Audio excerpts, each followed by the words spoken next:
On Thursday, the fires were finally extinguished, but Grenfell Tower continues to smoulder, and it became clear the terrible truth of what happened here will not be known for a long time.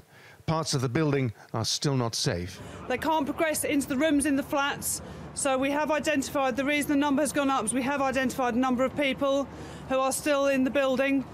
We know there will be more. It's the upper floors that will be more challenging and will need some additional shoring for us to be able to get in there. The size of this building, it could take weeks. I want to be realistic, this is a very long process.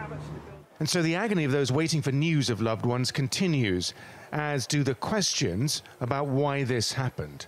The Prime Minister visited the site and spoke to exhausted firefighters and then announced an inquiry.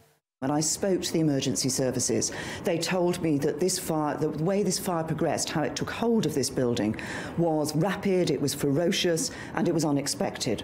So it is right that in addition to the immediate fire reports that will be produced and any potential police investigations, that we do have a full public inquiry to get to the bottom of this. Why did this happen? People deserve answers. The inquiry will give them. People want to know, what was it that made Grenfell Tower so vulnerable? And could it be true of the hundreds of other blocks in London and beyond? Were regulations followed? What was it about the new cladding that helped spread flames?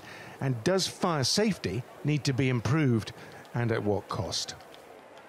One of the most remarkable things about the aftermath of this tragedy has been the extraordinary response of the community. Volunteers here have been inundated with donations, everything from children's shoes to books to basic foodstuffs. And here, people are frantically making up cardboard boxes so that they can be distributed to those affected by this disaster. Because don't forget, those who survived lost everything except the clothes they were standing in.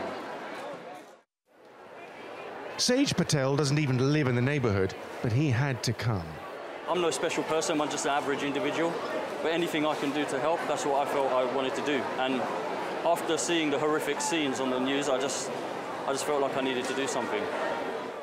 At a local community centre, people post messages in the desperate search for missing loved ones, and around the corner, a wall of condolence. Residents and strangers writing heartfelt messages, all faiths and none, unified in their grief and shock at this tragedy, the full scale of which we are just beginning to understand. Simon McGergor-Wood, TRT World, in West London.